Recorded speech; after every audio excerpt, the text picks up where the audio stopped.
Hello, Roosevelt families. This is Mr. Wazo, as you can tell. And today is Wear a Silly Hat Day at my house. So, silly hat. And today I wanted to try something new and bring you some information from the counseling department on the useful skill called belly breathing that we teach all the students all every year at our school. But it occurred to me that we don't always do such a good job of explaining why we do it. And so I put together a series of slides and a talk to explain some of that. I hope it goes well. This is new territory, this virtual learning. It's very odd speaking to a screen instead of to you personally in physical presence. But I will do my best and let me know how it goes. I could really use some feedback on this. So, in these challenging times, there is a lot of free floating anxiety. I know I struggle with that, and I know many of you do as well. And it can kind of build up and result in some cranky behavior, um, some outbursts of anger or rage, even leading to full blown tantruming. And belly breathing is a really good technique for bringing all that back into a manageable zone.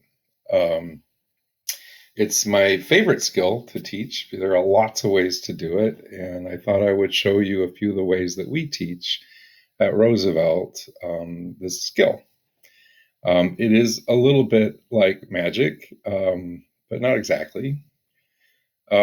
The first one that we tend to teach young children in kindergarten, first grade is to smell a flower. Let's see if we can get a flower and blow out the candle.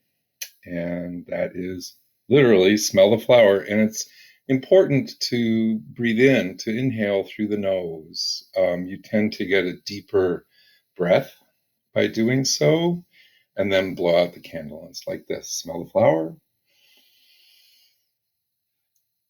blow out the candle. And it's nice to use the finger in front of the mouth for that because the exhale is through the mouth, and then kids can feel the breath coming through. Um, it's also important when you teach belly breathing to young children, if they put their hands on their belly, which we instruct them to do, they can feel their belly rise with the inhale and collapse with the exhale. And that tactile feedback helps reinforce the effort. Um, Another technique for some older kids is called star breathing. Not everybody teaches this, but I thought I'd show it to you. This is something you can make at home.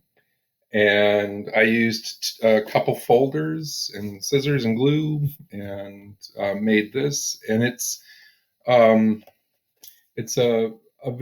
visual and tactile representation of breath work. And so you can say, breathe with me. Take a breath and exhale. And it's called star breathing because it starts with smile. And physiologically, it's very effective to smile. It actually changes your mood automatically. And so smile, take a deep breath, and relax. And I also like to put sometimes positive self-talk on the star. And you can make this with your children and practice belly breathing and smiling and positive self-talk. Um, Now, the question comes up: why do belly breathing? Oh, but before that, I have a song I want to share with you. Sorry, I got out of order. It goes like this: if you're worried and you know it, take a breath. If you're scared and you know it, take a breath. If you're angry and you know it, and you really want to slow it. If you're upset and you know it, take a breath. Whew. Oh, you can use that too. But why does belly breathing work? Um, and it actually isn't magic, it's science. It has to do with the older part of our brain relating to the newer parts of our brain. And the older part of our brain is called the limbic system. And the important parts of that, for my purposes, are the amygdala and the hippocampus. The hippocampus is thought to contribute to memory and learning. It's the part of the brain that developed early in our development that allows us to learn from our experience. And it has to do with imagination and memory. And the amygdala is a very useful organ in our brain that stimulates the fight, flight, freeze response in response to danger. And both were important for our survival once upon a time, and still are to some degree. I want to speak a little bit about imagination. For example, our ability to imagine is one of the things that has contributed to our great success on this planet. I can imagine kitties in the sun, for example, and it makes me smile. And I can even imagine the feel of their soft fur and their purr. I can also learn from the past and plan for the future. For me, I imagine technological marvels changing the way we relate to each other and to the planet. In fact, I'm using one right now. But I can also imagine scary things. And the interesting thing about imagination is that you can imagine so thoroughly, it's as though it is happening. So, for example, a child imagining something scary under the bed or in the closet, they can fill in the void of those spaces with all kinds of imaginary fears. And then their body responds as though those fears are real. And that's the curse and the benefit of our imaginations in daily life. So, for example, I've shown you a picture of a bear because that's kind of the go-to example in these kinds of conversations. The encounter with a bear in the forest would stimulate the amygdala to redirect hormones and blood to your extremities so that your big muscle groups can engage and you can actually get out of there fast and survive. So it has a great benefit to our lives that we can turn off our brain and just react. Unfortunately, that fear flight response also gets kicked in when we're imagining things as a bigger problem than they actually are. And particularly, we can have long-term floods of adrenaline and cortisol that create a constant state of anxiety and fear and rage, which makes it very difficult to get along together socially. When we're scared or worried or angry, our bodies respond to our thoughts and feelings as if we're threatened. It's just like encountering the bear in the woods, and our survival relies upon a quick response. And that redirection of the blood flow to the big muscle groups is robbing our brains from needed oxygen in order to think clearly. And the reason for that is because you don't need to think, you need to act.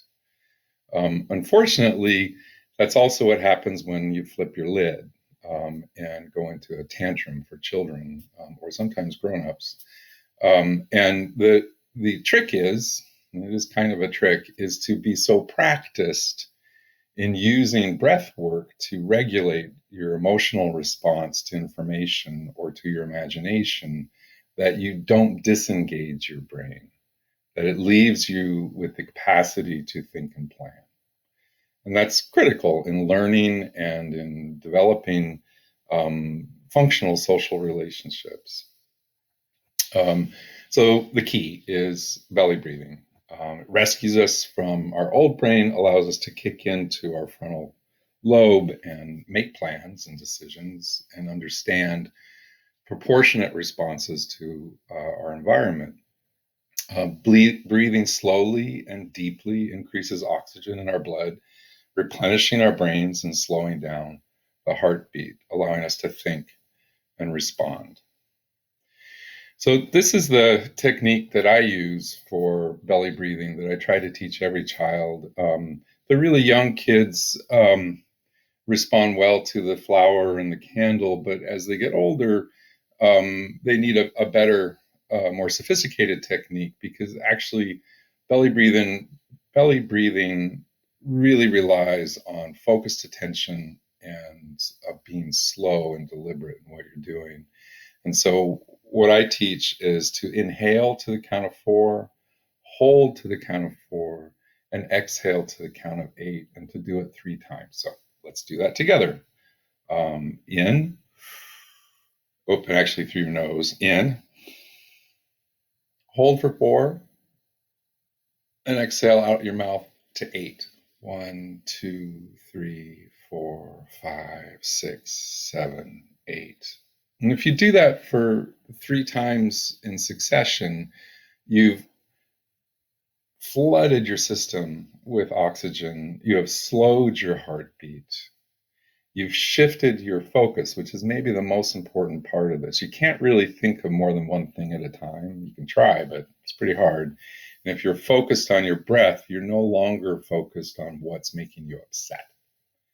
And if you've shifted your focus, increased your oxygen, slowed your pace down, you can begin to make considered decisions and plans and responses. And that's basically the gist of it. Practice really helps with this technique. Learning it isn't automatic. We don't automatically think to breathe deeply when we're under stress. If you practice as part of your day, that you set out some time to ground, to belly breathe, deep breathing or meditation, or try it on a walk. Try it. I like to try belly breathing before every new activity. For example, I did it before I started this, I'll tell you that. And see if this can be integrated into your daily life. And if you model that for your children, the prompts that you give them to take a breath become less of a, I'm telling you to take a breath, and much more of an invitation into a domain of your lives together that feels comforting and solid. I hope this is helpful for everybody. And I'm going to be trying to send out emails on a pretty regular basis. My goal right now is at least one a week. I'll be also sending emails out with tips, strategies, and resources for parenting. And I'm always available through email. Please don't hesitate to drop me a line. I'm here to help. And I hope this finds everybody well, and keep breathing.